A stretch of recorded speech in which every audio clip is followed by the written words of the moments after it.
Dans cette nouvelle session, nous allons parler de protection contre la perte de données. Pour aller dans les détails, on va commencer par parler de l'architecture qui va induire indirectement de la perte de données. Cette architecture, on l'avait déjà présentée lorsqu'on faisait la présentation globale d'une architecture de type élastique. On avait dit en amont, en général, vous avez vos agents bits. Ça peut être vos agents bits, ça peut être pour des architectures un peu plus bondées, ça peut être des élastiques agents. Bien évidemment, ça peut être aussi votre application qui va émettre des données. À côté de ça, ça peut être des infras plutôt historiques, ça peut être un syslog-ng, ça peut être un r/syslog qui vont renvoyer de la donnée. Et donc, ce qui est en général fait lorsqu'on fait des POC sur une infrastructure de type élastique, en général, on va être sur très peu de données. L'objectif, c'est déjà d'avoir une architecture fonctionnelle.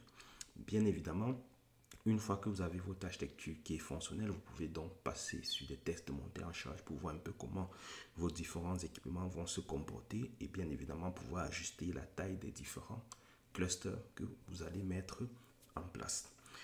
Nous, dans cette session, on ne va pas s'intéresser à ces concepts de cluster qui, bien évidemment, est déjà une réponse à la protection contre la perte de données, mais nous, on va voir plus en détail ce qui est mis au niveau individuel, au niveau de chaque brique pour pallier à cela.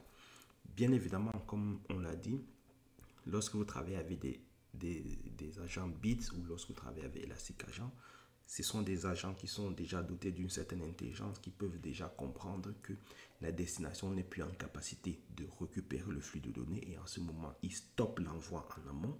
Donc ça, c'est le cas lorsque vous travaillez avec des bits Elastic Agent.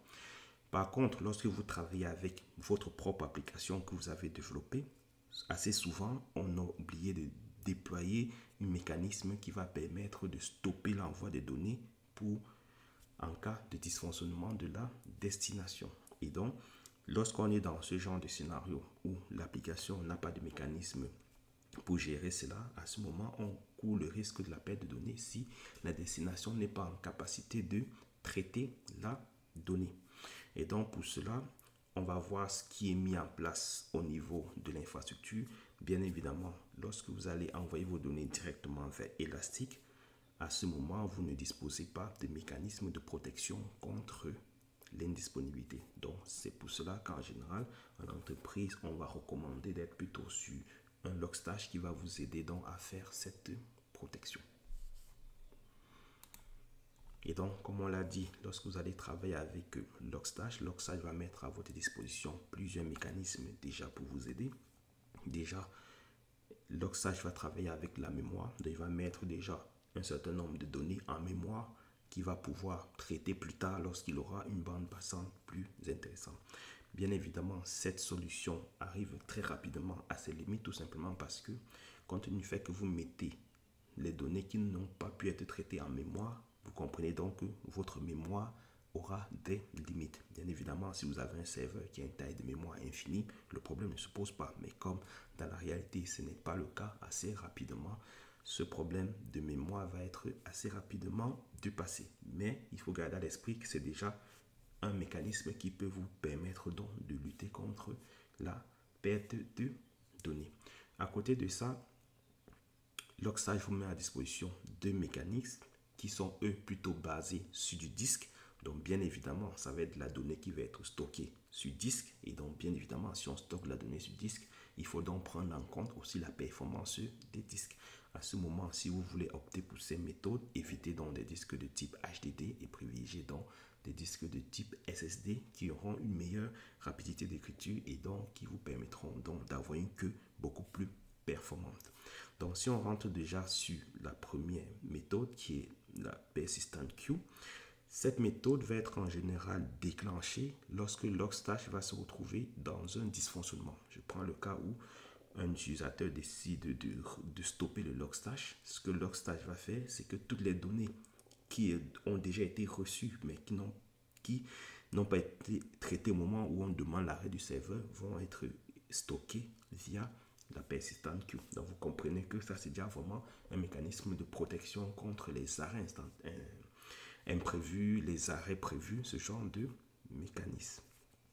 À côté de ça, vous aurez aussi des problèmes qui vont être liés comme on va le voir, comme on l'a vu dans les sessions précédentes, lorsqu'on traitait les données via les filtres, on avait aussi vu qu'il était possible au niveau de Logstash de faire des traitements sur les données. Et donc, lorsqu'on va mettre des pipelines de traitement, il va arriver que on va être sur de la donnée qui ne va pas matcher le pipeline. Et donc, à ce moment, ce que Logstash peut faire à votre place, c'est qu'il va utiliser les data queues dans lesquelles il va stocker des données qu'il n'a pas pu traiter. L'avantage de cette mécanique, c'est que derrière, ça vous évite donc de perdre les données ou bien des données qui ne sont pas consistantes et donc de pouvoir refaire passer cette donnée dans un nouveau pipeline pour lequel vous pourrez réussir à les traiter. Donc ça, c'est différents mécanismes que Logstash peut mettre à votre disposition au lieu d'écarter les données parce qu'elles ne correspondent pas au pipeline que vous aurez construit. Donc bien évidemment, vous avez compris, Logstash vous met en disposition 3 méthodes. Bien évidemment, il faut aller explorer chacune de ces méthodes pour tirer les avantages et bien évidemment les limitations. Mais ce qui va être fait, c'est que Logstash a compris que des fois, ça ne sert à rien de vouloir refaire le monde. Et donc, Logstash, du moins la suite élastique, l'ont compris. Et donc, au lieu de vouloir recréer la roue, ils l'ont plutôt intégré. Ils ont donc permis, lorsque vous construisez une architecture de type élastique, d'intégrer le concept de file d'attente. Et lorsqu'on travaille avec les notions de file d'attente, il y a des applications qui sont déjà assez performantes, qui sont déjà assez robustes, qui sont assez résilientes. Et donc, Logstash, au lieu de recréer tout un processus de file d'attente au niveau du serveur Logstash, préfère vous permettre de dédier cela à des solutions existantes. On va parler de Kafka, on va parler de RabbitMQ. Et donc, bien évidemment, la plupart des entreprises vont travailler sur du Kafka. Et donc, si l'on va donc sur la partie architecture, vous vous souvenez lorsqu'on avait présenté assez brièvement, donc à ce moment, vous comprenez donc pourquoi est-ce que lorsqu'on va travailler avec une infrastructure de type élastique et lorsqu'on aura énormément de données, c'est pour ça qu'assez rapidement, vous voyez qu'on va se retrouver plutôt dans des architectures dans lesquelles on aura bien évidemment une file d'attente. Et non, dans notre exemple ici, on est sur une file d'attente de type Kafka et c'est ce dernier lorsque nos agents bits ou bien même nos agents de données qui viennent d'autres sources, ça peut être du syslog, ça peut être même l'application de l'entreprise, toutes ces données vont être stockées dans Kafka. Et donc, l'avantage, c'est que les données sont stockées dans Kafka qui a la capacité qui est conçue pour gérer de la file d'attente. Et donc, Logstash va donc venir consommer la donnée au rythme auquel il peut les traiter. Bien évidemment, lorsque vous allez mettre une architecture de type file d'attente, et lorsque vous verrez un peu comment est-ce que la file d'attente se comporte, est-ce qu'il y a du lag, ça vous permettra donc de comprendre que à ce moment, il faut peut-être que je fasse grandir mon cluster Logstash pour qu'il puisse dépiler plus rapidement les données.